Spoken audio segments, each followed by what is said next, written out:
Apa tuh? Saya return new HTTP headers. Betul ya, seperti itu. Static HTTP headers, create headers, header. Ini kenapa dia error tapi ya?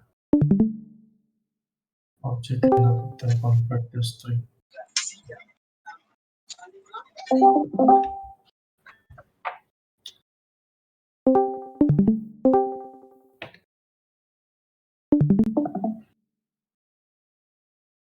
Cannot be converted to string.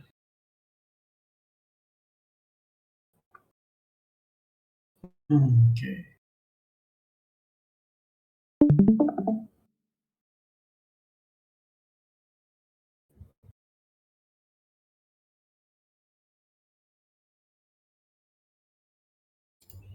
Bang, izin Bang. Undang si Akmarina sama Fitria. Udah lagi tarik. Oh iya.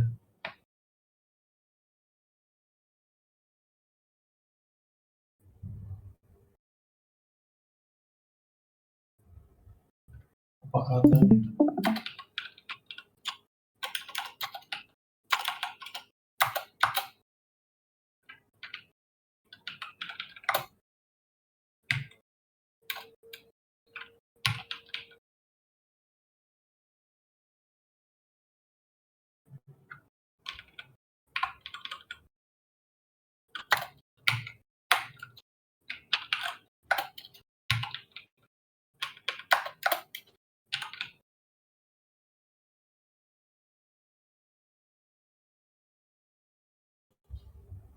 Oh, itu tuh.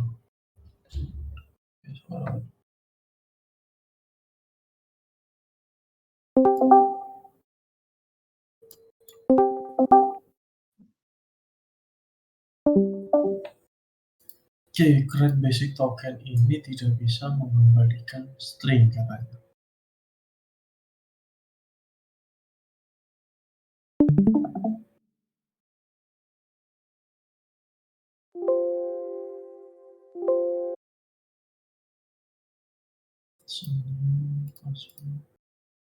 Encode out base number encode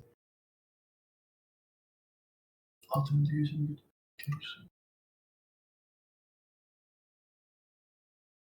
string encode.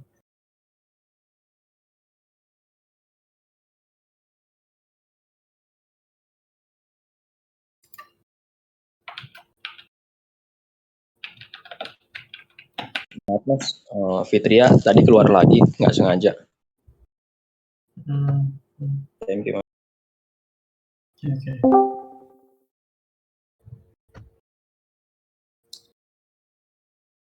Ini kenapa nih ya? Dia nggak boleh, dia nggak bisa bikin string. Tapi di sini kenapa nggak error ya? Ini kan balikin string. HTTP header, create header.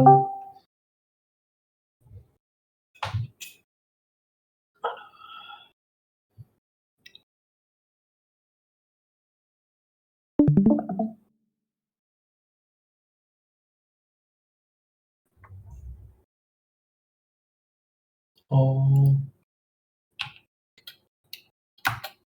karena ini dan ini harus kita tuh string.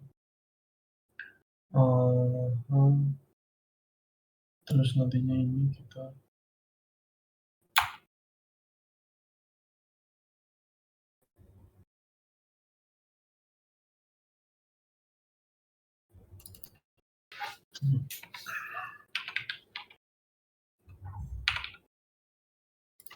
base number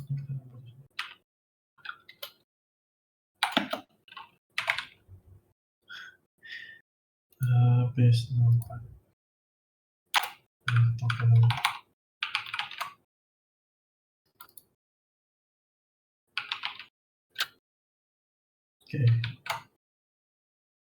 Oke, coba sih.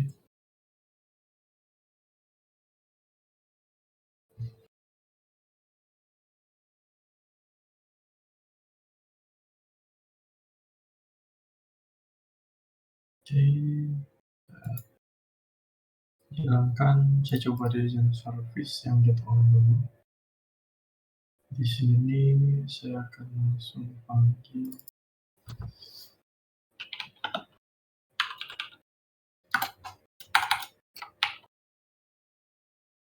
itu ada basic header dot create header. Oke, tinggal saya eksekusi di sini. Login dulu. Ini passwordnya, ini login. Bisa ya. Oke, jadi headernya udah kebentuk tadi. Jadi ini udah yang login saat ini udah diketahui bahwasanya yang login saat ini adalah Roni. Jadi tadi begitu caranya ketika teman-teman ingin membuat tokennya, ingin membuat headersnya secara otomatis sesuai dengan siapa user yang saat ini sedang login.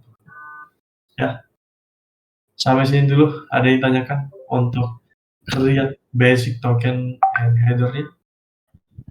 Saya Kak, Randika Kak. Ya, silakan.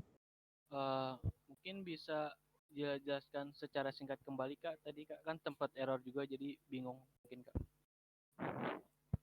Gimana, boleh suaranya kerasin lagi? Minta tolong dijelasin kembali Kak, buat set otomatis Kak, tadi sempat error jadi saya juga bingung juga gitu. Oke. Jadi tadi caranya kita bikin header ya. Karena di sini kita diminta kan ketika kita mau melakukan akses kepada endpoint yang terautentikasi ya, teman-teman harus mengirimkan header-nya ya, di mana dalam header tersebut ada key yang namanya authorization diikuti dengan username dan password yang sudah kalian enkripsi sebelumnya ya. Nah, seperti yang teman-teman sudah ketahui tadi saya sudah contohkan di pagi hari tadi bahwasanya itu kalau secara manual kita harus seperti ini teman-teman. Ya, kita harus masukkan authorization basic diikuti dengan base 64-nya, username dan password-nya seperti itu. Ya. Nah, ini kan kita tidak mau hal tersebut ya. Kita nggak mau hanya satu user yang bisa dideteksi oleh aplikasi kita. Kita mau usernya itu berbeda-beda sesuai dengan user yang sedang ini lagi login seperti itu. Nah, kita nggak mau hal tersebut terjadi. Maka dari itu di sini kita ya, maka dari itu kita di sini akan membuat headersnya secara otomatis di generate. Maka dari itu di sini saya supaya tidak panggil satu persatu, tidak menuliskan di tiap kelasnya, ya terkait dengan basic header-nya. Maka dari itu saya buat satu package util, ya, di mana package util inilah nantinya yang akan membantu saya, ya, dalam apa? Dalam membuat basic atau encryption base 64-nya teman-teman. Di mana di sini kalau teman-teman baca, untuk buat basic tokennya itu kita membutuhkan string username dan password ya, username dan passwordnya.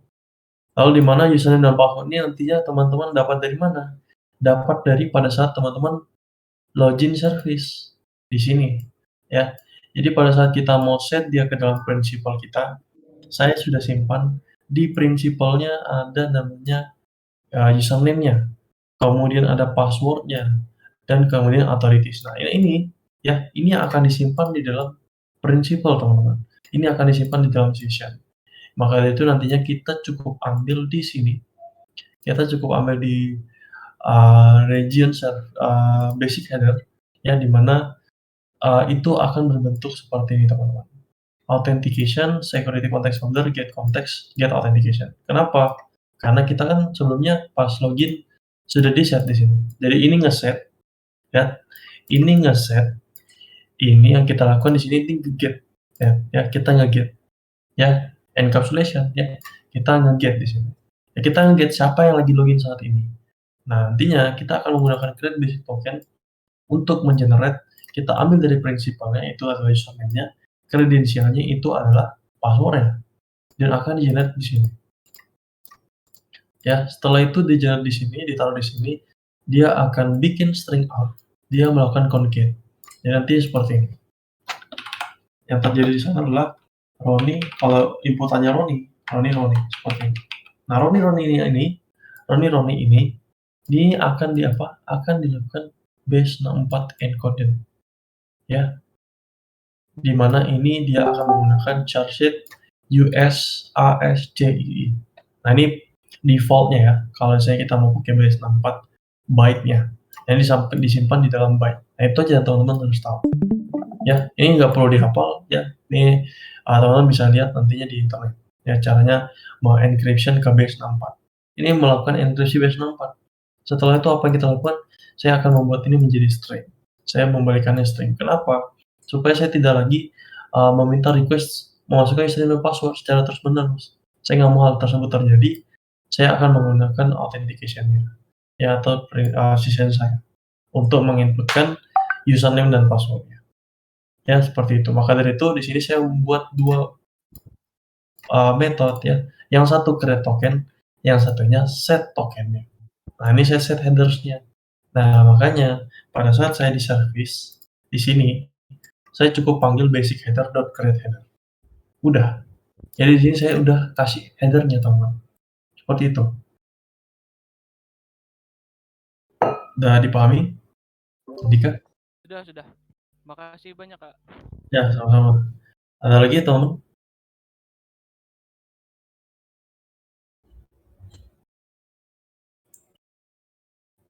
Cukup? Belum? Kak, saya mau nanya, Kak. Ya, silakan. Kalau yang get authorities yang buat itu harus return-nya tuh harus list ya, Kak? Get authorities, hasil return-nya berbentuk apa? Sorry? List ya, Kak? Iya, berbentuk list. Iya, berbentuk list. Berarti kalau nggak selain itu nggak bisa ya, Kak? Loh, iya dong. Ya kan, di dalam user detail itu nilai pengembaliannya ini, teman. Nih, mana ya? Nah, nggak usah user detail deh. Authentication aja kita cek di sini. Tipe data authentication mana tadi? Ini ngeset nih. Udah kita lihat dari sini. Ini authentication. Tuh. Ada nih. Collection of data authority. Oke. List. Collection kan ini parent-nya. Caranya kan list ya. Makanya itu kita bisa pakai list di sana. Makanya saya sengaja biasa list of data authority itu nggak masalah. Karena dia bagian dari collection. Oke, sampai sini kejawab. Oke, Kak. Siap, Kak. Makasih, Kak. Saya sama-sama. Nah, mungkin teman-teman pasti banyak bingung ya soal ini. Karena ya tidak heran karena banyak sekali yang harus teman-teman pahami. Banyak sekali kelas-kelas baru yang teman-teman mungkin baru lihat hari ini ya. Contohnya username, security context holder, get context, set authentication. Saya tahu dari mana semua ini? Dari saya bedah satu-satu, teman-teman. Jadi saya tidak hanya baca, tapi saya bedah satu-satu. Nah, context holder ini apa? Ya, sambil saya bedah, sambil saya cari tahu, ini kenapa harus dipanggil ini? Kenapa harus saya set seperti ini? Ini encapsulation ya. Dia lakukan set. Ya, kodenya tidak ada. Ya, maka dari itu sebenarnya tidak hanya kalian bedah satu-satu seperti ini, teman-teman juga baca dokumentasinya. Ya, karena tidak selamanya itu kita buka seperti ini ada codingannya gitu. Jadi kadang-kadang kita harus juga lihat dari dokumentasinya. Jadi kenapa harus get konteks dulu, set seperti itu. Ya, karena dia ini collection teman-teman. Dia dalam bentuk collection. Jadi kita get dulu collection-nya, kita ambil array-nya, lalu kita set. Nah, seperti itu.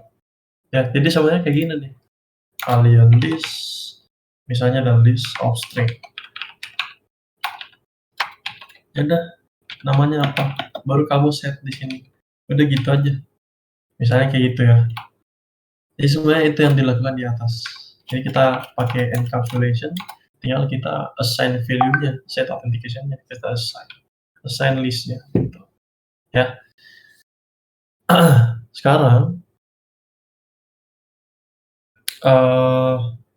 apa nih?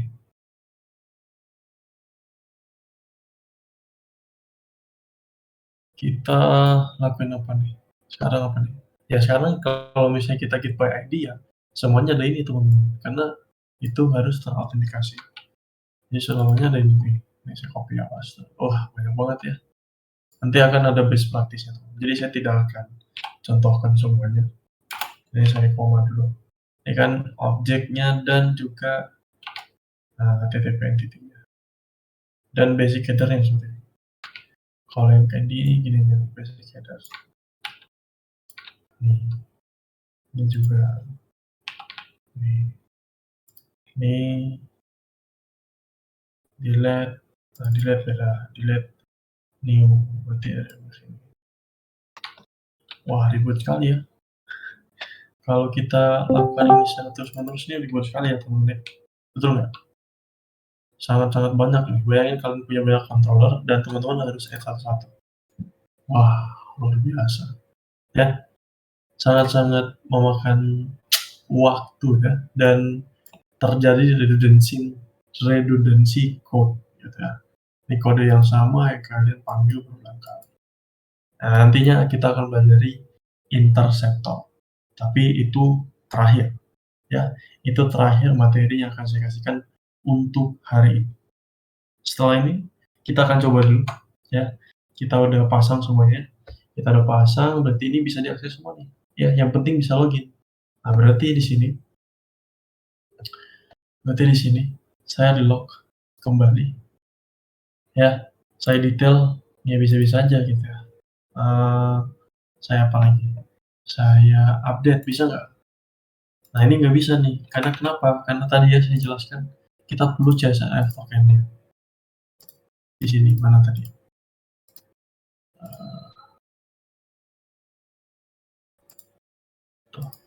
403, ya kan? Kita perlu CSRF tokennya. Nggak ada nih CSRF tokennya.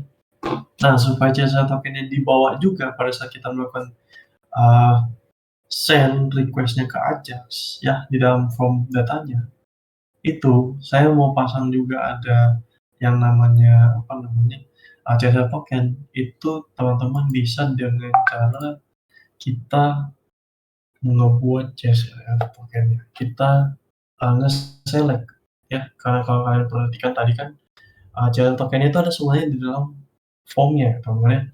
Kalau kita lihat di sini juga, kalau saya view page source ada di mana tuh?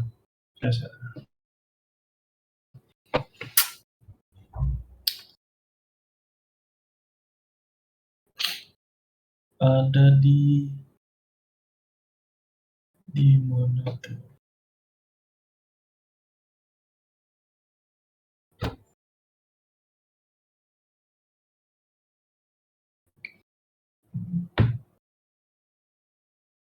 Oh iya, nggak ada ya? Nggak ada. Kita lihat dulu. Untuk setnya itu harusnya CSRF token.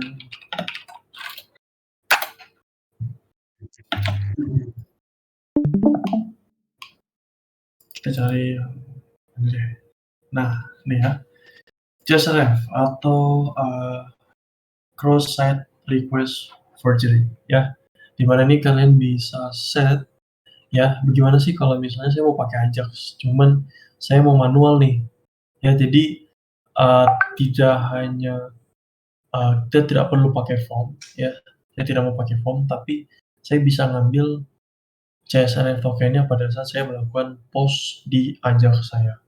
Itu gimana? Nah, ini Ajax and JSON request. If you are using JSON, then it's not possible to submit the CSRF token within an HTTP parameter. Instead, you can submit the token within HTTP headers. A typical pattern will be include the CSRF token within your meta tag, and example with GSP is shown below. Nah, jadinya nanti teman-teman ketika teman-teman ingin menambahkan atau mau add CSRF token ini, ketika di dalam HTTP parameter melakukan request ya, di dalam bodinya kalian membutuhkan CSRF token, teman-teman bisa add meta tag ini. Jadi ini saya akan copy meta tag ini ya, ini akan saya copy dan akan saya taruh di dalam tampilan kita. Berarti ada di atas head-nya ya. Nih oh gini. Nih kita buat yang region aja, index. kita akan taruh di sini. Nah, sekarang kita akan lihat.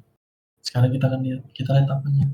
Kalau saya reload kembali di sini, ya, tadi kan tidak ada ya cara pakainya. Kalau saya reload kembali, saya view page source, dan yang terjadi adalah kenapa ini? Oh, karena ini teman-teman. Karena kita tidak kasih tahu bahwa ini adalah time div, ya, th content. Ya, ini kita pakai th content. Oke, nanti tinggal saya reload. Nah, ya, nanti CSRF tokennya itu ini teman-teman yang akan kita selipkan tiap kali kita akan melakukan post, put, ataupun delete di dalam Ajaxnya kita. Ya, dengan nama headernya apa? Dengan nama headernya adalah XCSRF token. Nah, kalau kalian perhatikan juga sebenarnya harusnya seperti itu penamaannya ketika kita melakukan login sebelumnya. Ya, mana kalau misalnya saya kasih lihat kalian lagi, saya clear, kemudian saya relog. Nah, ini login ya. Nah, ini kita stay di source, di network, sorry. Saya relog aja. Saya masukin Joy dan Roni, sorry. Dan Roni, saya login. Nah, nanti otomatis kita lihat di sini loginnya ada CSRF token di mana headersnya itu kita bawa dengan nama XXX mana tadi ya? Dimana kita bawa dengan nama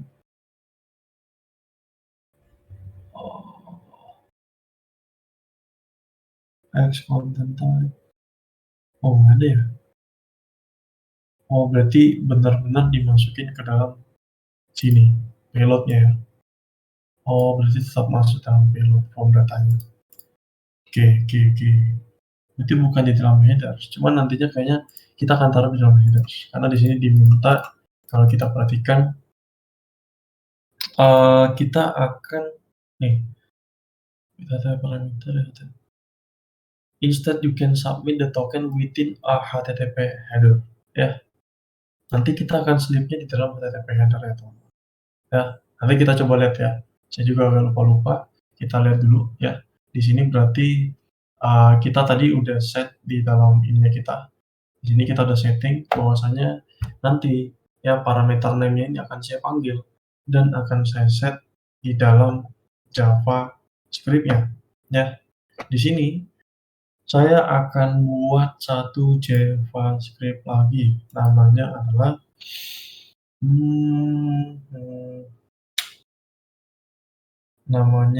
set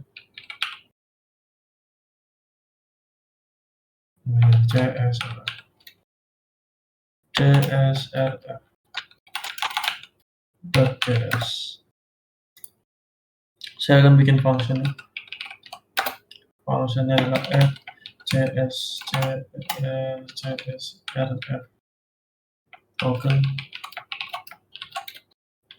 di mana nama function apa yang dilakukan adalah ini. Sebenarnya hanya menselektor, teman-teman, nanti saya jelaskan. Saya paste dulu.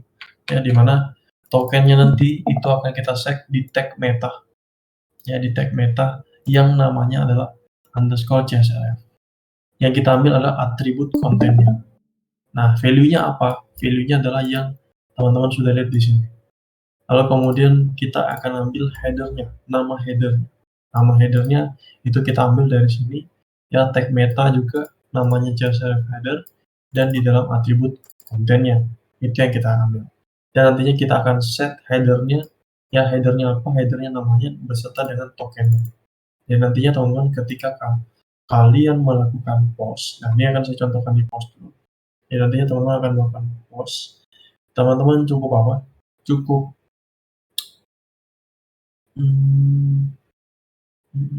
ini mungkin namanya saya ganggu aja. CSRF aja.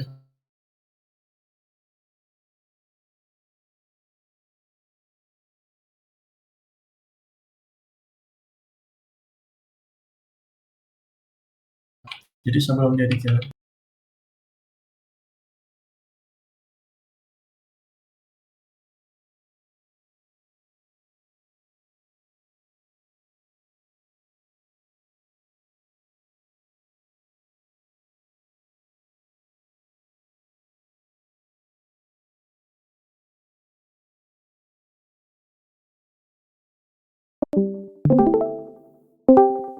Ini source-nya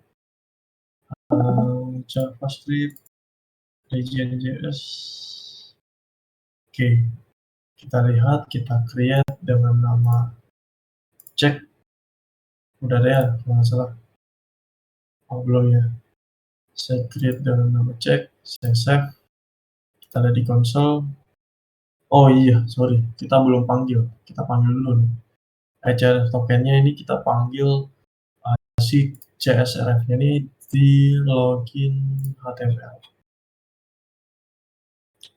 Sorry, di region HTML itu mana indeks ini ya. Nah ini, saya akan panggil scriptnya itu.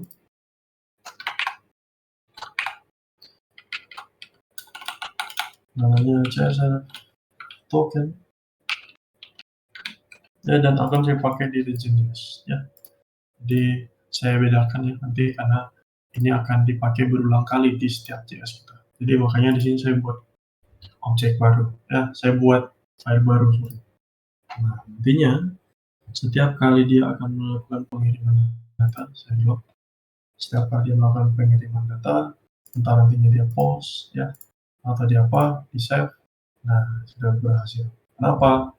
Karena kita tadi pada saat pembuatannya kita juga membawa CSRF token ya. Kita membawa nih, ada di payloadnya harusnya. Ini region.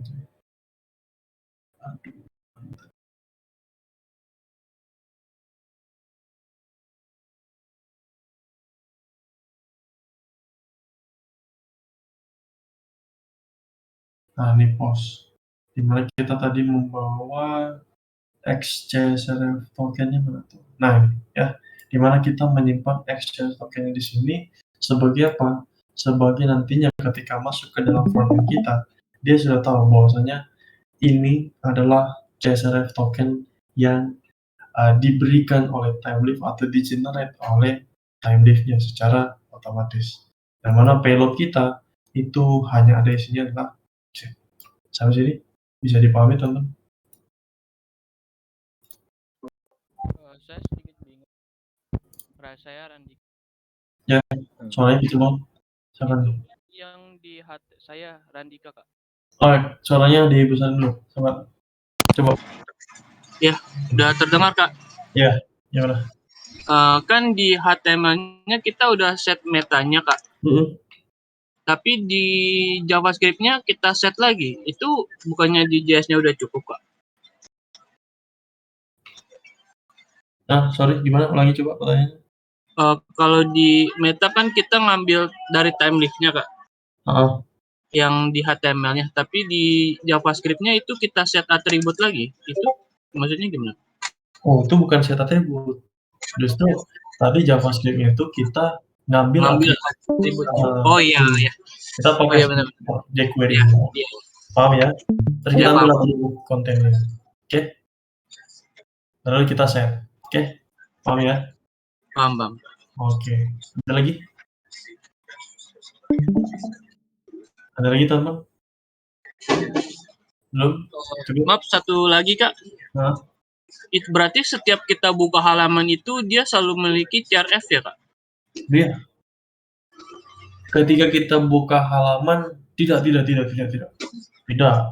Ini CSRF ini ketika teman-teman ingin melakukan posting, ingin melakukan put, dan ataupun kita mau melakukan delete.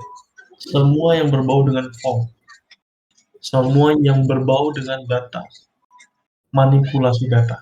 Nah, itu butuh CSRF token. Karena ini berhubungan dengan database, teman-teman. Ya, CSRF token ini buat apa? Nanti silakan teman-teman bisa baca sendiri. Ya, CSRF itu apa? Tapi intinya ini adalah sebuah token yang menghindari pihak ketiga atau hacker ya berpura-pura atau seolah-olah menjadi aplikasi kita. Jadi pada saat ingin menyimpan datanya kita, nah ini dulu sering sekali terjadi ya. Ada pihak ketiga yang berani masuk ya, jadi seolah-olah seperti bank website yang BCA misalnya, seolah-olah menjadi BCA. Jadi pada saat si usernya ini mau mengisi formnya dan menginput ke bank, nah ini masuk dulu ke hackernya. Hackernya akan lakukan apa? Hackernya akan melakukan perubahan data. Tapi begitu masuk ke hackernya, CSRF token itu udah nggak ada teman-teman.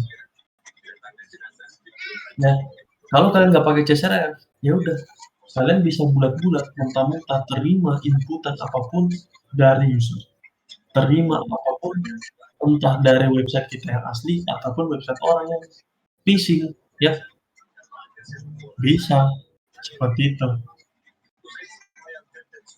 Makanya pakai token, jadi mengidentifikasi bahwasanya ini adalah tampilan saya. Maka itu ada tokennya. Kalau nggak ada tokennya nggak bisa. Makanya kayak tadi kan dia 403 karena tokennya nggak ada, tokennya nggak sama. Seperti itu. Jawab? Saya masih sedikit bingung Kak. CRF-nya ini dari back-end-nya apa dari front-end-nya Kak? Dari front end. Oh, jadi udah terotomatis ya Kak? Apabila kita, maksudnya tadi kan Legend itu get data juga, jadi sekalian naruh CRF ya Kak? Iya. Get datanya sekarang TSF. Nggak gitu konsepnya. Bukan, maksudnya gini Kak, kan kita tadi set metanya pakai CRF ya Kak? Metanya. Nah, jadi kalau kita mau dapetin CRF-nya kita harus set meta itu, begitu Kak? Iya, kita set metanya. Oh, oke. Ya, paham. Oke, makasih Kak. Nah, jadi gitu ya. Tonton boleh baca CSRF ini seperti apa. Kak, saya mau tanya Kak. Ya, silakan. Ini untuk itu apa harus satu aja di indeks, apa diterapin di setiap HTML atau gimana? Oh, yang meta ini. Hmm. Yang ini tadi ya, yang ini. Yang ini nih, sama-sama. Supaya clear. Ini. Iya Kak. Ini tidak selalu diterapin. Nih, saya tadi, makanya tadi saya bilang, saya mengatakan bahwasanya kalau teman-teman menggunakan Ajax, oke? Kalau teman-teman menggunakan Ajax, silahkan terapkan ini pada indeks kalian.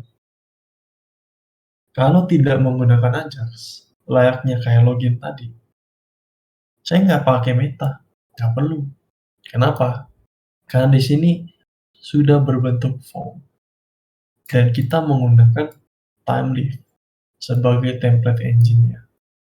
Nah, dia sudah tahu, dia sudah deteksi bahwasanya ini akan terjadi inputan, metodenya post, ya.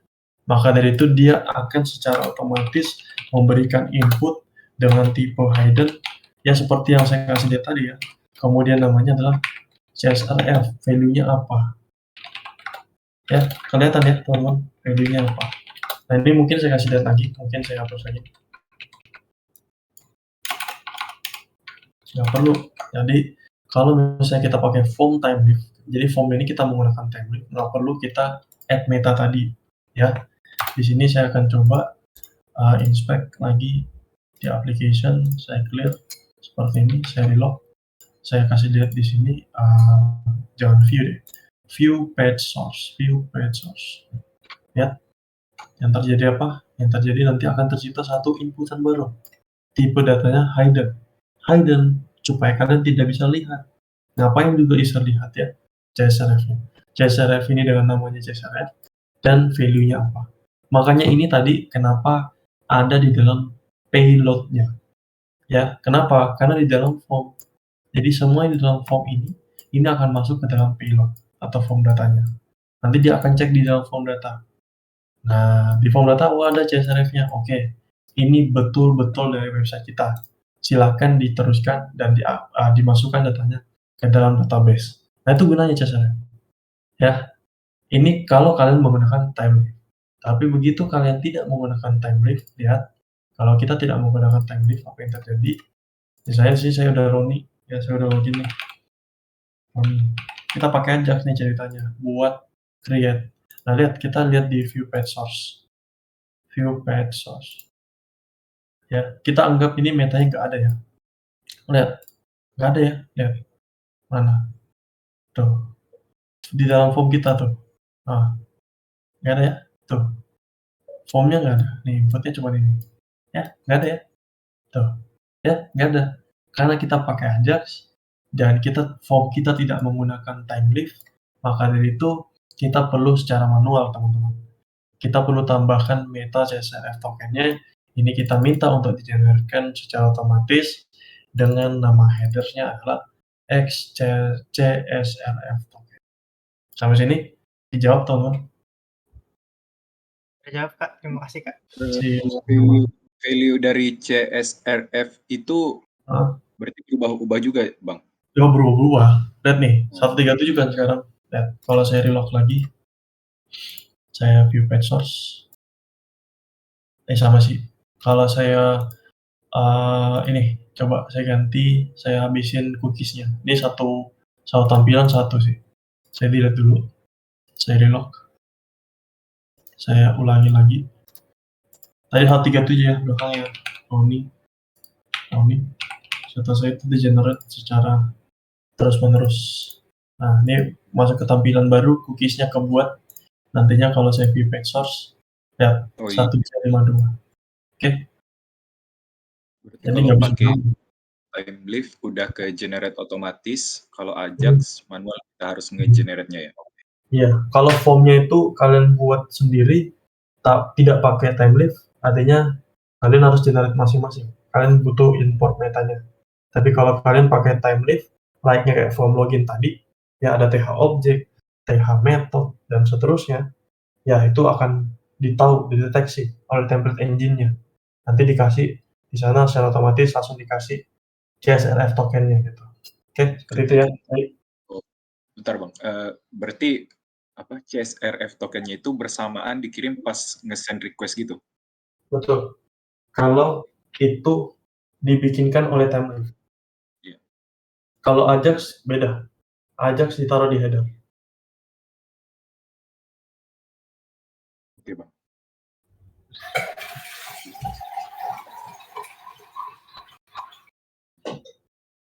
Ada lagi?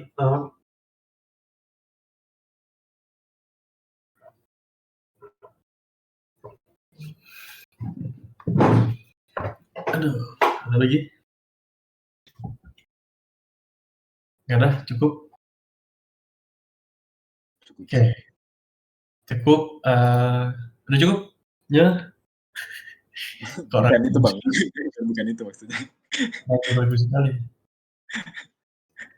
Saya update pun juga udah bisa. Udah bisa. Coba saya cek dulu update-nya apakah udah saya tambahkan. Update. Before update belum ya pasti. Nah, belum ya. Nah, kalau saya coba update nggak bisa ya. Lihat console forbidden 403 nggak bisa ya, nggak ada akses. Maka dari itu kamu diminta untuk send header-nya terlebih dahulu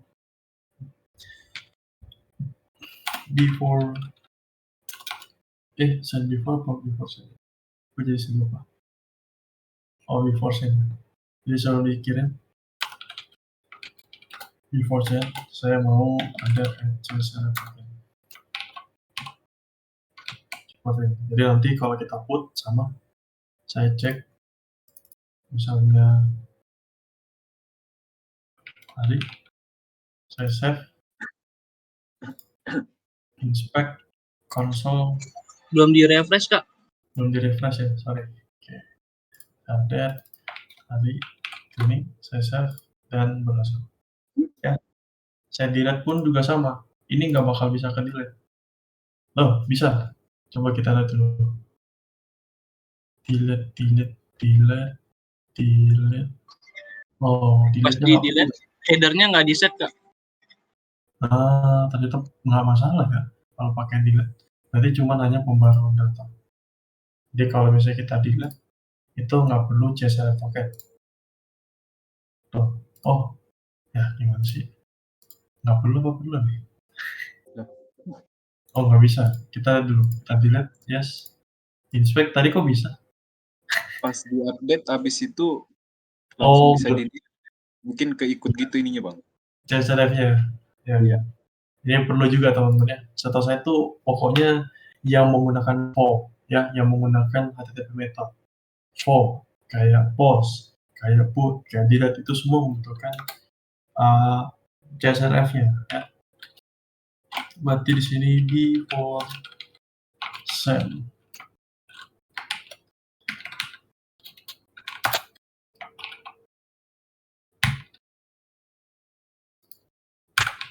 Oke ya. Intinya kalau saya reload, Johannesnya saya delete, yes delete. Kucing-kucing lagi. Oke. Seperti itu ya teman. Sampai sini dulu. Ada yang tanyakan? Cukup? Aman?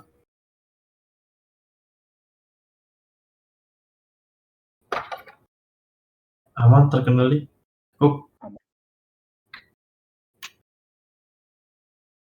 Oke. Kemudian yang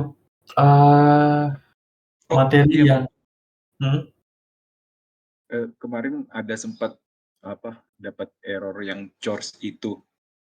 Oke. CORS Nah, itu ketika kamu ketika langsung hit endpoint ke backend. Iya, beda server. gitu. Iya. Iya, Gitu ininya.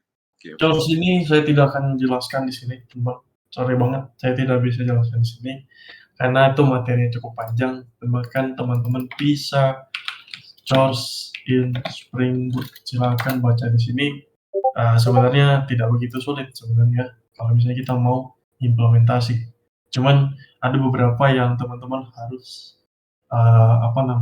setting dulu sebelum kita pakai. Ya, ini nih. Silakan boleh baca-baca. Cross origin request for a RESTful web service. Seperti itu. Oh iya, oke Bang.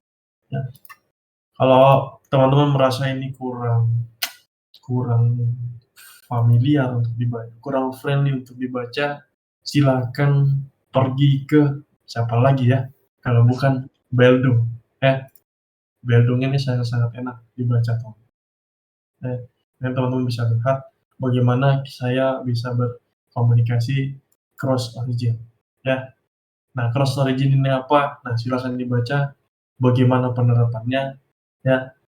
Dan apa kelebihan-kelebihan yang ditawarkan, itu silakan teman-teman pelajari. Ya, karena ini tidak begitu sulit, teman-teman. Cukup mudah. Oke, next dulu. Terakhir tadi kita sudah add untuk CSRF token-nya ya. Saya sudah tunjukkan bagaimana CSRF token itu bekerja, entah di Timelift, entah di Ajax, itu dua hal yang cukup ada yang berbeda, ada yang salah satu yang harus disetting, ada yang nggak perlu. Ya, kalau untuk Ajax perlu disetting manual, kalau Timelift atau form yang biasa yang sudah kalian pelajari itu tidak perlu, ya karena sudah tergenerate. Nah, next-nya saya akan menjawab pertanyaan oleh Alfian. Ya, di sini ada Alfian ya, ada ya. Oke, saya akan menjawab pertanyaan Alfian tadi pagi. Gimana caranya saya bisa hidden?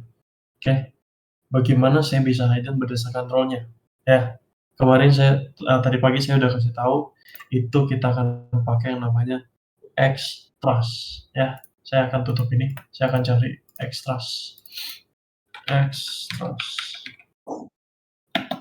Spring Boot. Nih. Saya akan ke Maven, ya kita ambil dulu Maven repository-nya.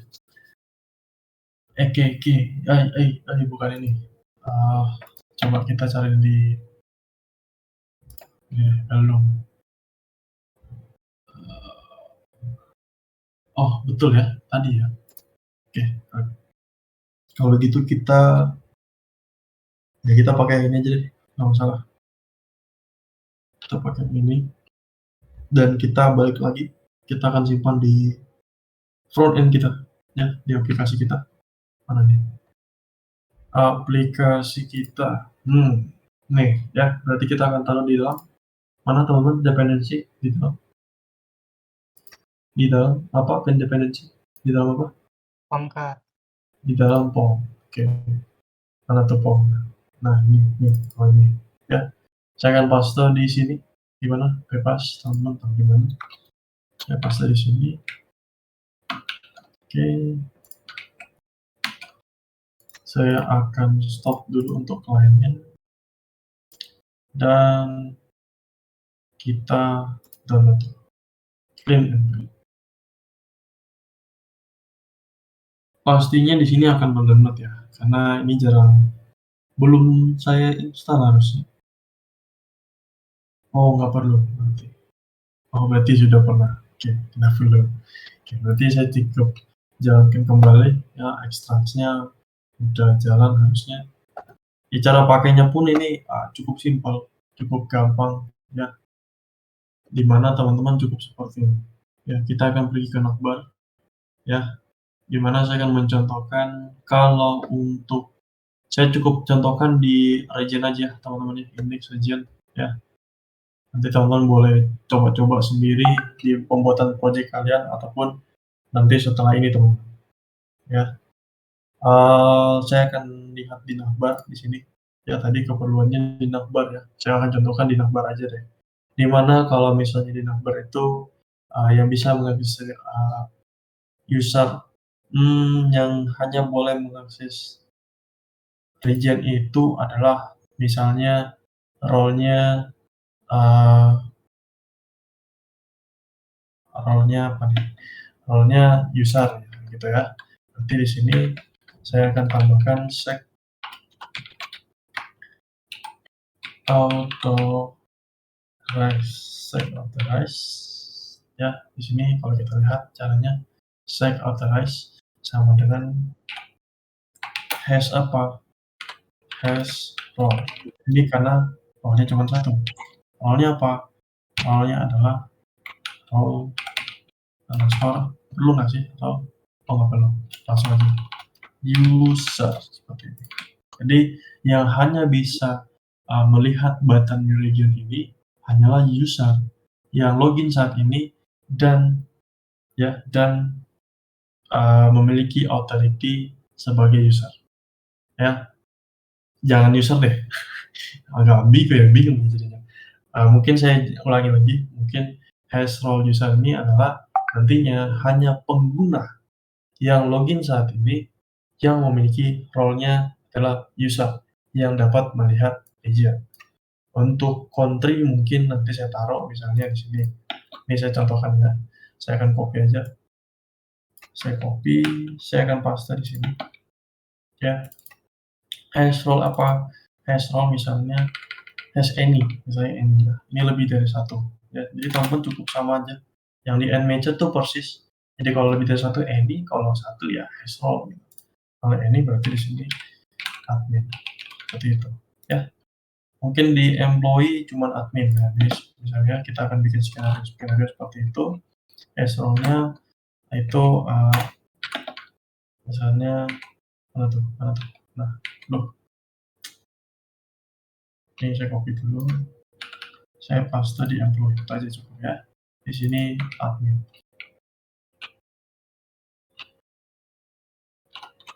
Oke, seperti ini ya. Di sini di end manager-nya akan saya setting untuk backend-nya. Backend-nya. Nah, backend-nya kita akan setting yang hanya boleh mengakses region. Ini saya taruh di atas. Ya.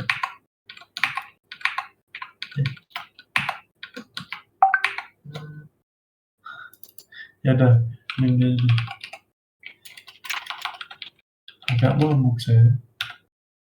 Nih, region, bintang-bintang, jadi semuanya begitu pula dengan country, bintang-bintang. Ini region hanya boleh diakses oleh user, berarti ini saya hapus dan ini saya hapus, jadi cuma hash role. Oke, jadi seperti itu. Intinya kita bisa lihat ketika kita reload kembali seperti ini. Saya mau login sebagai Roni. dan saya login, lihat tidak terjadi apa-apa. Ya, rounding-nya betul ya, rounding-nya itu hanya bisa dilihat oleh user karena rounding user ya, betul nggak? No, bisa region. Ada nih region country. Country kalau kita lihat itu yang memiliki role user dan admin. Tuh, karena di sini user dan country masih kelihatan. Tapi begitu kita ke employee, has role-nya admin, employee mana? Hilang ya, betul nggak? Hilang. Nih, sekarang saya akan login lagi menjadi admin. Nih, saya lihat dulu deh di database saya. Yang admin siapa sih? Yang admin siapa nih? Database DTS. User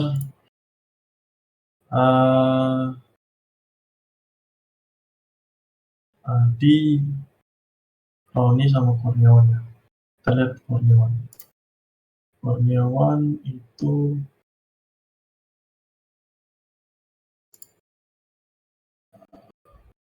(12) ya. 12 1. Satu itu apa? Bisa. Yang admin siapa dong? Oh, ini gua. Tapi udah passwordnya tak ganti. Kita kasih by encryption. Kita bikin dari sini aja deh. By encryption generator. Oke. Saya akan buat di sini Johan. Encryption. Tadi namanya apa? Oh, Johan. Johan juga deh. Johan. Saya encrypt. Saya copy. Saya paste di sini. Oke. Ya. Taruhnya di username. Ya ampun. Sorry, Johan. Nanti passwordnya kita ganti. Oke. Akun locket. Oh. Is enabled. True. Oke. Ya. Oke, nanti kita tinggal di log lagi. Logoutnya kita bikin dulu nih, logoutnya ya. Saya nanti di navbarnya. Aduh. Ini button div collapse. Saya akan bikin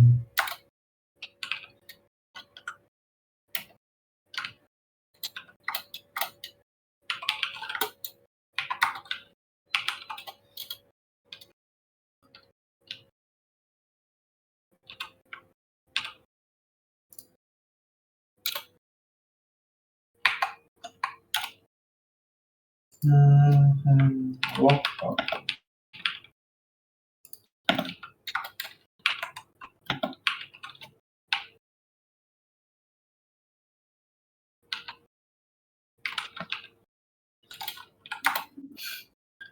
Actionnya kita ke mana tuh? Kalau misalnya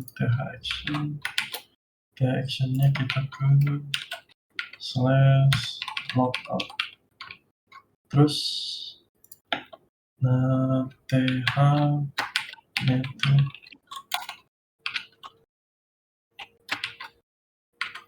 post. Oke. Kita lihat log.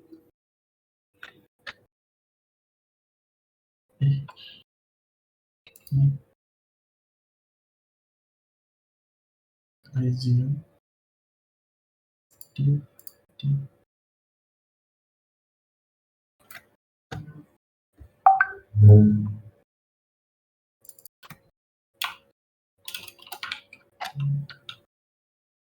gimana deh? Logout.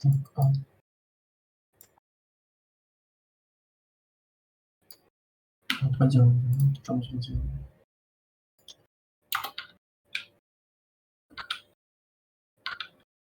Ini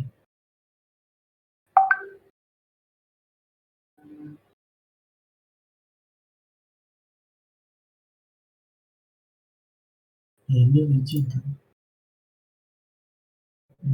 View page source. Nah, ini udah.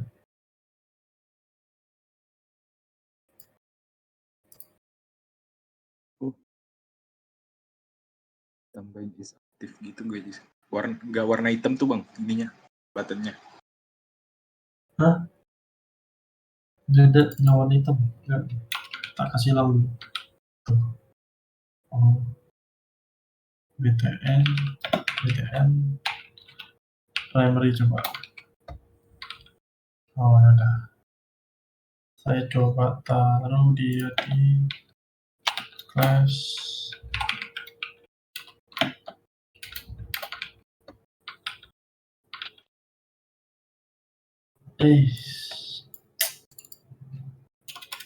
Gini deh.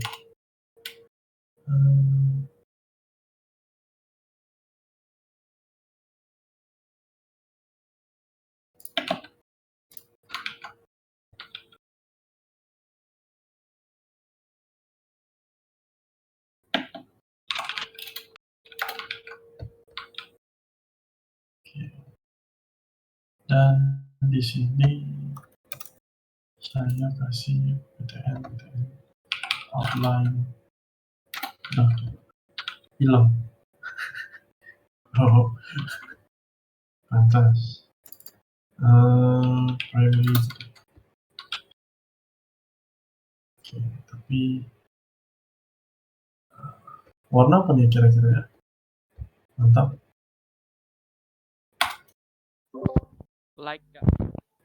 Oh, like ya. Boleh. Nah, wah, biasa. Mantap. Oke, gitu ya. Jadi kita logout di sini. Log out. Canggih betul ya. Sekarang ya, kita ke region udah nggak bisa nih. Loh, nggak bisa. Ya, harus masukin lagi nih. Cloning. Oke. Wah, simple. Never. Oke. Terus apa lagi? Oke, cukup ya. Udah kelihatan ya. Oh, kita logout. Tadi kita mau coba ya. Johan. Saya login yang sebagai oh.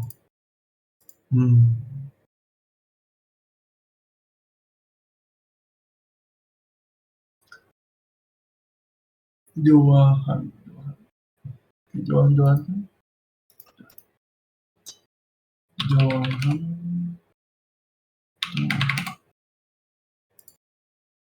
Waduh, nggak bisa.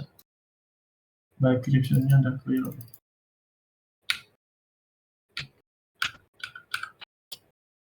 Oh.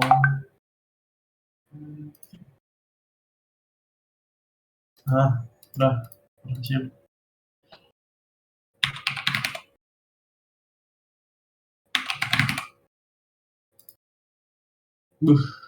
Ya. Dan sekarang kalau kita perhatikan, saat ini saya sebagai ini mah Johan dua row nih. Kayaknya. Ya. Dua row nih, ini siapa? Diganti aja deh. Ini gue ganti aja deh, siapa nih karyawannya. Gimana tuh?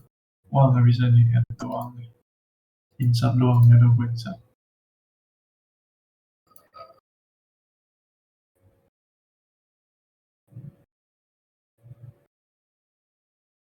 Kita update lah. Select from table user row where ID sama dengan bukan ID ya. Coba bisa lihat dulu strukturnya. User ID. User underscore ID itu sama dengan 13 karyawan ya. Itu update.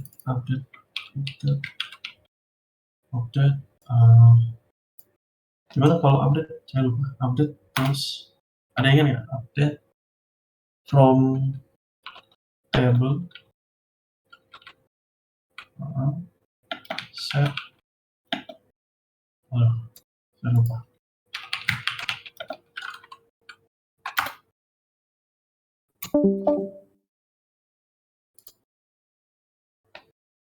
Oh, update setware. Oke, update setware. Lupa. Update setware. Update set. Kita set apa? Kita set user, bukan, tapi role ID-nya itu sama dengan 2 from table selanjutnya where tuh kan update setware. Oh, nggak ada from-nya. Oh, update ini langsung update table. Oh iya.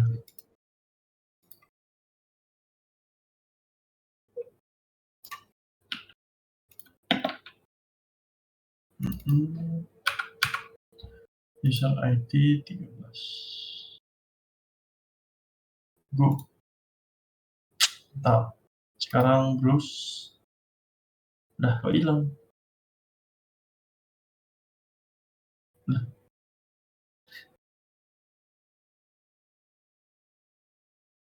Hah?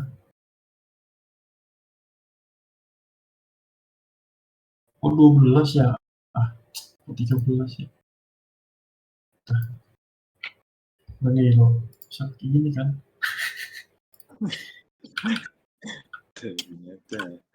User ID. Nah, saya cuma mau baru ID-nya. Ini nggak perlu. Role ID-nya itu 2, di mana user ID itu sama dengan 12. Go. Updatable selalu set role ID 2 where user ID 12. Oke. Harusnya ini udah jadi update. Oke ya. Nomor 12 tadi siapa? Nomor 12 itu ada Kurniawan. Kurniawan. Sekarang saya akan coba Kurniawan.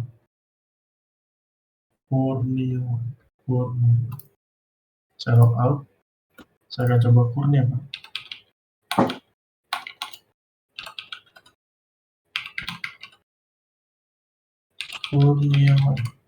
Saya login dan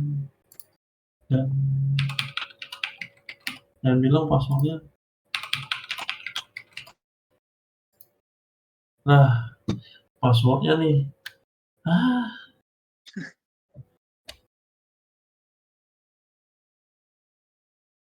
Susah juga ya. Saya bikin dah. Kurniawan.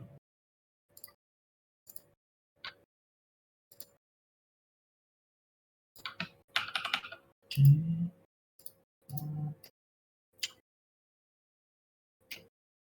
Kurniawan. Nah.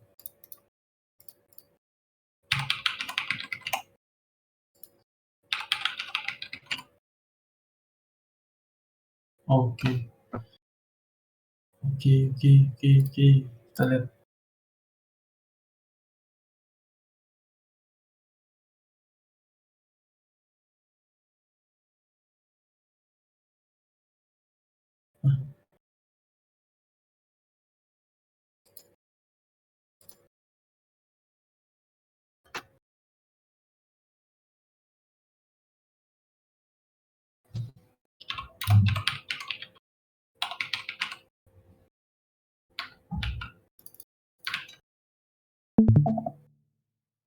Nah, counterize ya.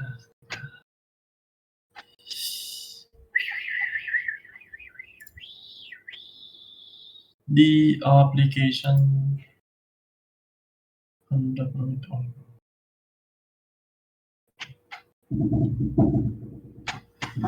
Saya sabar on.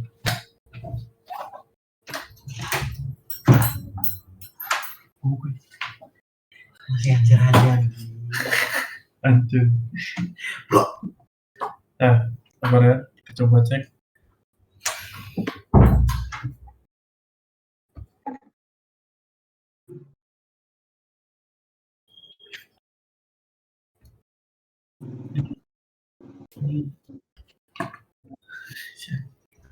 Ya udah. Sekarang kita lihat dulu. Ini kenapa nih? Oh, bad credential. Oh, berarti data bukan database. Ini apa namanya? Passwordnya. Ya sebenarnya bisa aja. Gini ya, serius aja nih. Tuh, ya. Cuman Kurniawan tadi kenapa nih password-nya nih? Padahal udah Kurniawan. Ya udahlah ya. Kita coba yang lain deh. Roni aja deh, Roni deh saya update. Bisa roll. Roni itu nomor berapa? 11 ya. Oke, nomor 11 saya update jadi nomor 2. 11 2. Oke. Nah, sabar. Kita SQL, kita update user ID-nya dulu. Roll-nya tak jadikan 2.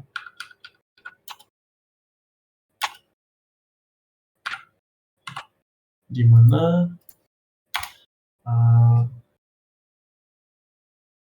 where user ID sama dengan 12. 11. 11 ya? Betul nggak? Iya. Nah, ini jangan sampai salah nih. Oke, kita cek. Oke ya, pakai Roni punya aja deh. Saya log Roni dan Roni. Oke, nah terjadilah forbidden. Kenapa? Karena region kan kita redirectnya ke region karena region saat ini itu tidak dapat diakses oleh admin ya. Lihat di sini di backend kita region itu hanya boleh diakses oleh user, nggak bisa admin, makanya terjadi forbidden. Tapi begitu saya mencoba mengakses yang lain, misalnya country, itu bisa ya. Tapi di sini belum kita set. Cuman di sini saya ke country, ini saya copy aja deh. Atau isi copy aja supaya sama di country. Next, saya paste. Ini kalau saya reload lagi, ya kan? Ya regionnya udah nggak ada, tapi employee-nya ada. Ya, tadi begitu kita menjadi, ini saya jadi ini ya. Ini sekarang ini saya menjadi siapa namanya? Roni ya. Roni ini dia seorang admin, jadi maka dari itu dia hanya bisa melihat employee. Region nggak bisa ya. Tapi begitu saya kembali menjadi seorang user, itu ya Roni juga tadi. Johan aja. Kita anggap Johan ini user aja deh. Nah, walaupun 2 ya user, nanti ada region gitu dan bisa diakses. Saya sini bisa dipahami untuk ekstraksinya. Bisa, Kak. Bisa, Kak. Kak, saya yang tanya, Kak. Kalau misalkan user kan nggak bisa ke employee, kita klik employee malah keluar error text. Tapi kalau misalnya kita nggak mau keluar error text, tapi tampilannya kayak apa? Web gitu gimana, Kak? Apa not found atau not authorized? Iya, Kak. Silakan pelajari error handling.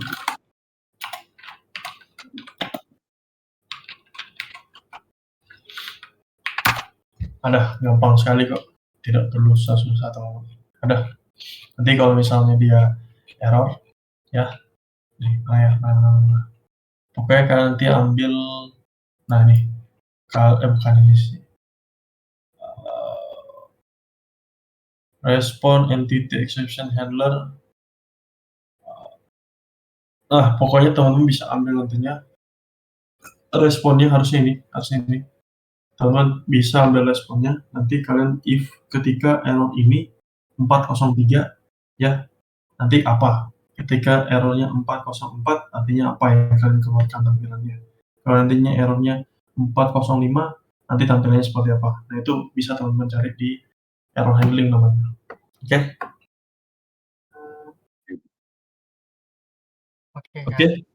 Oke, ya.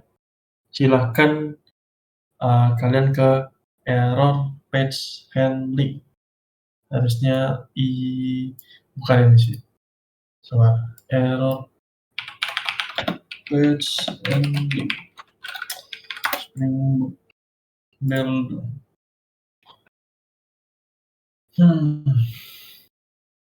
Nah, nih.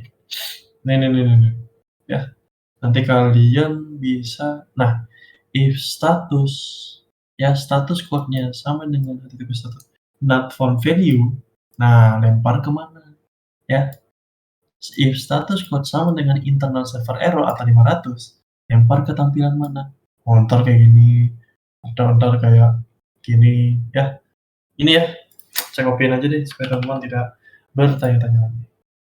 Di Johannesburg. Itu ternya ke pet HTML-nya nanti, Pak. Kenapa? Yang return error handling-nya itu. Ya, referensi ya, udah salah copy dulu. Di Johannesburg, referensi. Sorry, gimana, Di? Yang di Belum tadi, Hmm. yang return-nya itu nanti di itu pet apa gimana Bang dari ininya error handling-nya? Yang ini. Ya. Ini page nih, controller nih. Ini page. Oh ya. Yeah. Pages. Udah. Ini loh. We'll see that error 404 HTML page. Nih, ya. Nih, dia page nih. Oke. Oke, Bang. Siap. Ada lagi teman? Saya Kak Randika mau bertanya. Oh iya, gimana? Itu kan yang dari HTML-nya Kak, kita bisa mengkhususkan untuk role Kak. Kalau dari controllernya gimana ya Kak buat redirect ke halaman tertentu sesuai role Kak? Hah? Oh, ini. Yang tadi ya.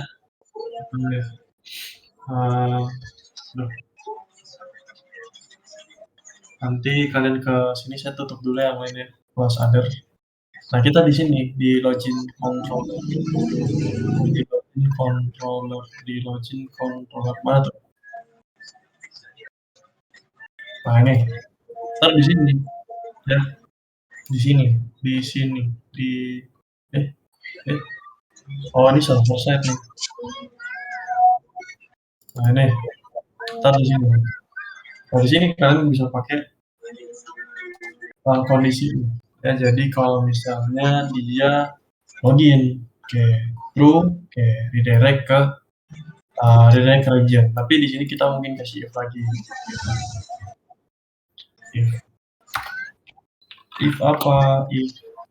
If panggil authentication, sini authentication. Atau saya nggak usah gini. Boleh kok kayak gini kalau nggak mau pusing ya, nggak mau ribut ya. Kan bisa inisialisasi authentication.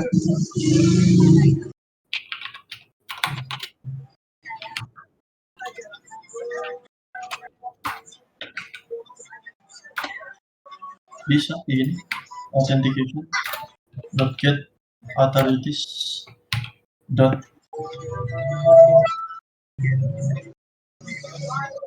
ini kalian harus ini dulu sih, kalian pakai ini aja deh, di kalian authentication get authorities, ini authorities ya, kemudian stream, dimana saya bisa pakai filter atau saya bisa stream dulu ke mapnya. Saya akan buka ini jadi authority,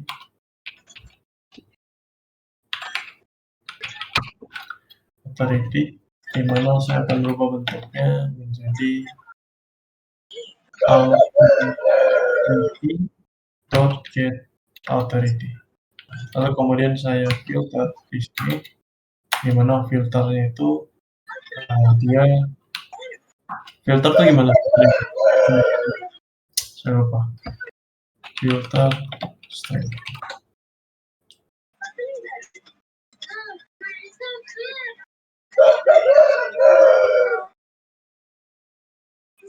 Oke. Tinggal kita filter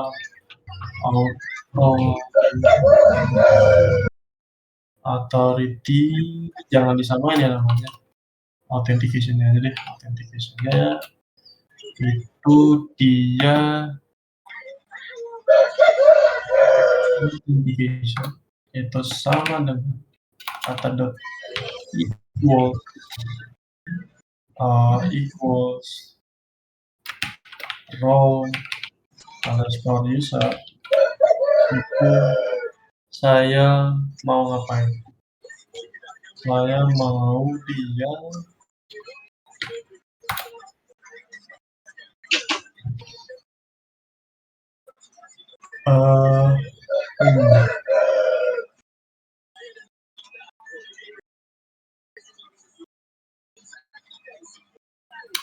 nggak bisa string nih.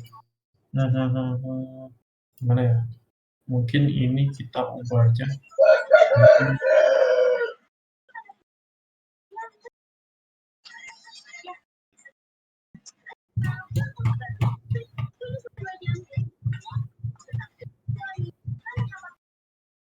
Ini mah logik lagi nih. Tuh, takut udah. Ya udah, ini pakai string tapi saya ubah ini jadi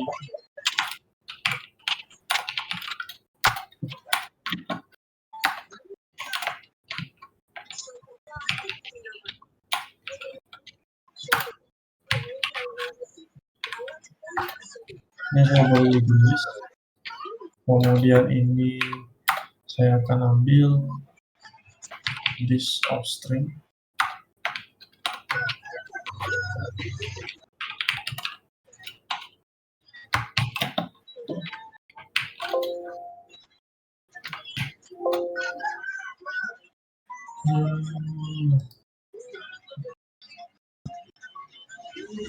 This of string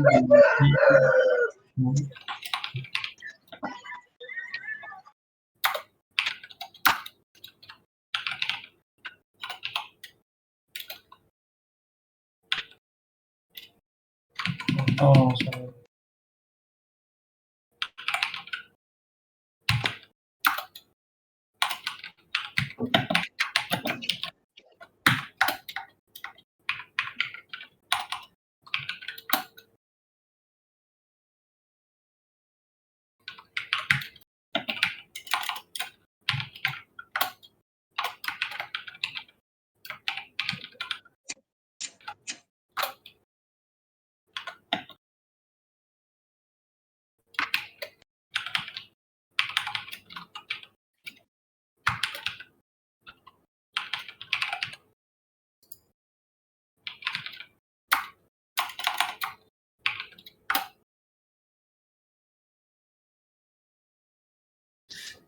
Bad return. Oh, kita nggak boleh return. Berarti di sini saya akan bikin variabel penampung. Direct string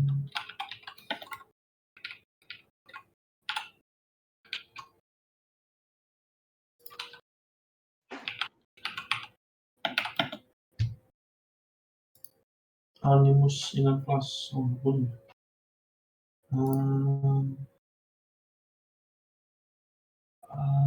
Oke.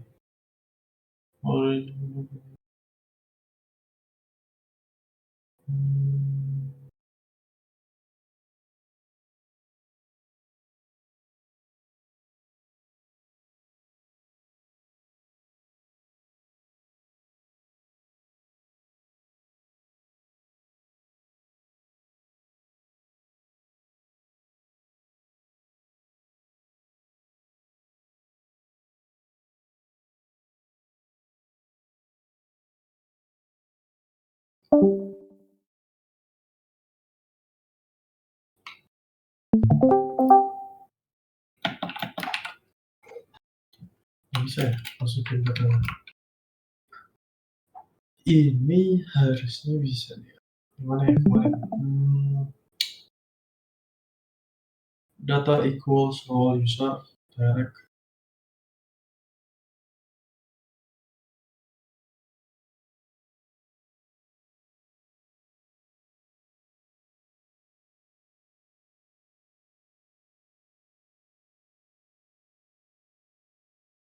Ya, wes, penting bisa pakai ini. Berarti for media, boleh, if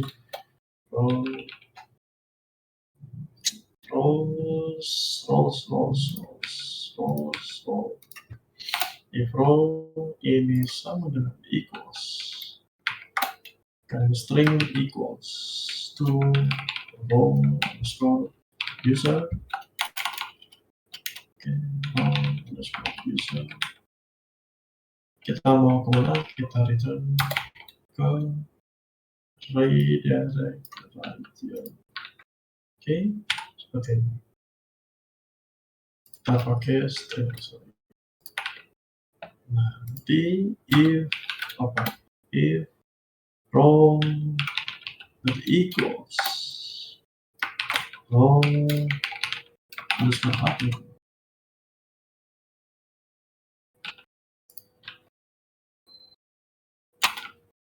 Kan biasa ya gitulah.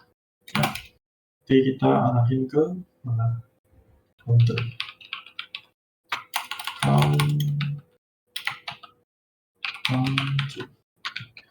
Ya, defaultnya apa? Defaultnya mungkin dashboard.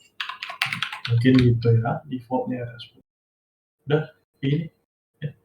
30 berarti ini mungkin logik kasaran aja teman-teman. Mungkin teman-teman bisa dapat logik yang lebih simpel, silakan pakai logik kasaran.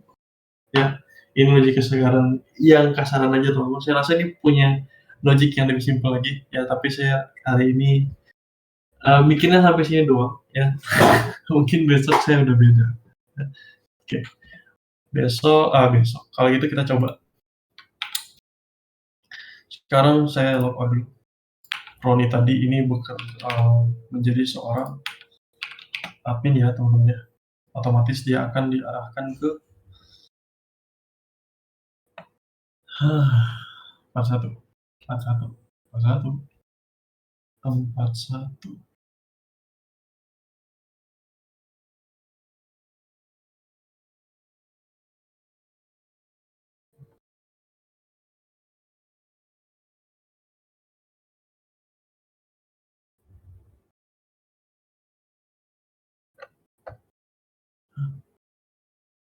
Home 41 itu if tidak login, oke. Berarti masuk ya. Tidak kerja.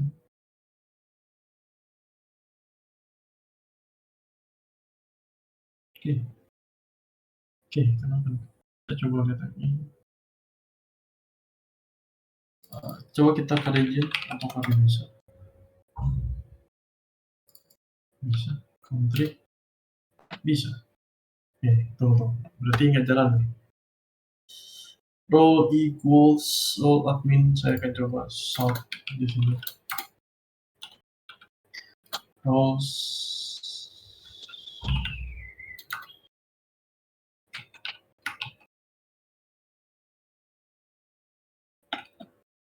Oh, sudah. Ini mending ini. Coba saya sort. Storage data sort data.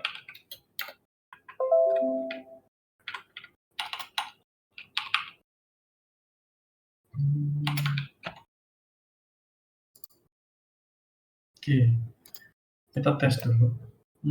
Kenapa tuh? Roni. Login.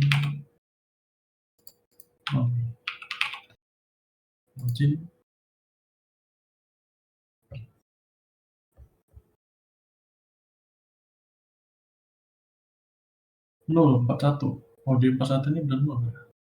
Oke.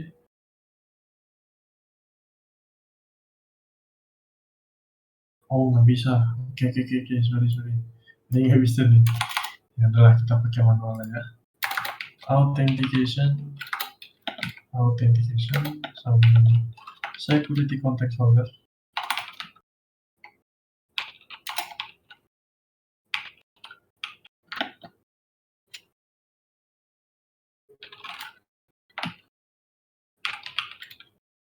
Security context. Oh, karena ini baru kita mau set. Nanti kita kan udah get konteks. Kita get authentication. Oke, di sini. Oke, ini bisa nih udah.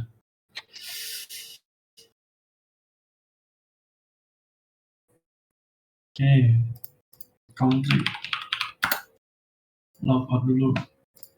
Ini dan bagian harusnya udah bisa. Country. Oke, seperti itu ya. Oke. Terjawab. Boleh balik sebentar Kak? Saya ada sedikit. Berarti dia manggil dari sessionnya.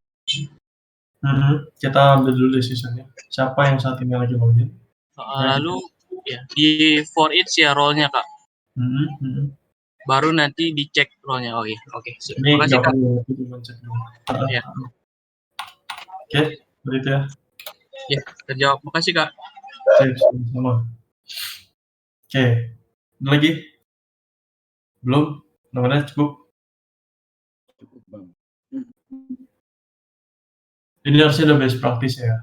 Nggak sepanjang ini. Silakan dicari tahu. Ada lagi?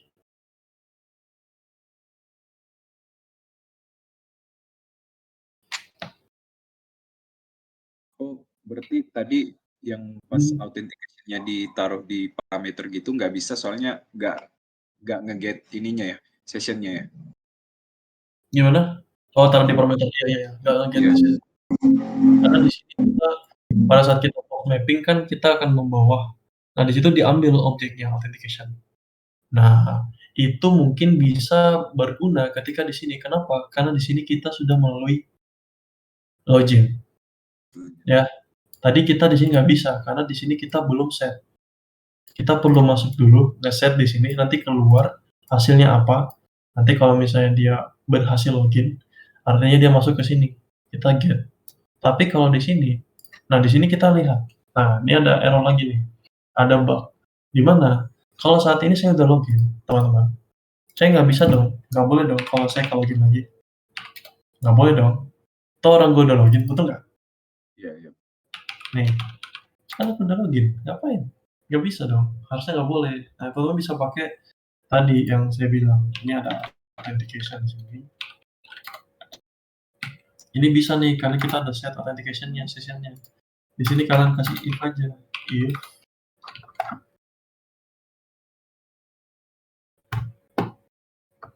coba. Kita kasih if di sini.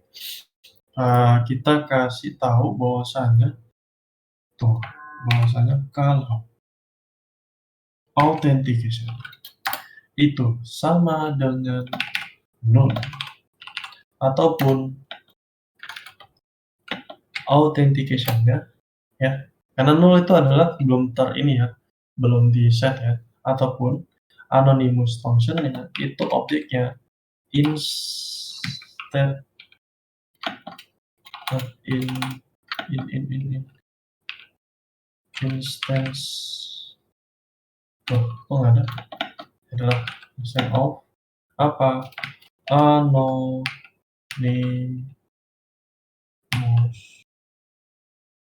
authentication token. Nah, kemudian kalau ini terjadi, yang saya lakukan adalah saya akan return dia kembali ke login. Kalau tidak, saya redirect dia ke dashboard. Nah, di sini dashboard kita bisa redirect dia ke, adalah dashboard kita apa sih? Home apa tuh? Nggak ada ya. Nih, kita anggap aja dashboard ya. Nih, dashboard. Nih, kita anggap dashboard. Nih, kita akan anggap dashboard. Nih, kita coba ya. Di sini saya log country ya. Saya ke login. Nah, nggak bisa. Kenapa nih? Redirect dashboard-nya nggak ada. Oh, ini sorry. Titik 2. Nih, sama-sama. Saya ulangi lagi ya. Saya ke login, kita udah nggak bisa sekarang.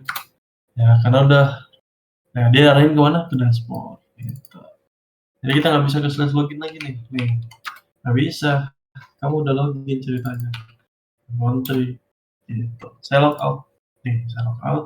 Nanti kita lihat lagi. Nih, error resolving, temper login. Apa lagi nih? Login not make it exist.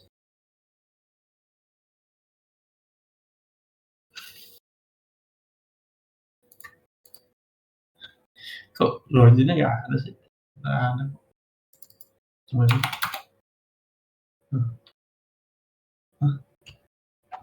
Loginnya dulu. Kenapa nih?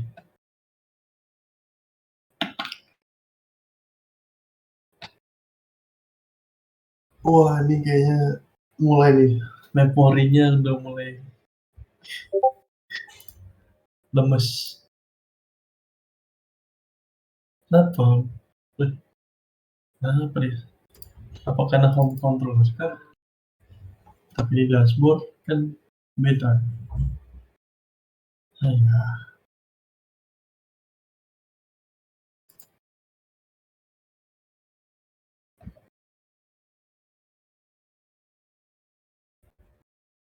Oh,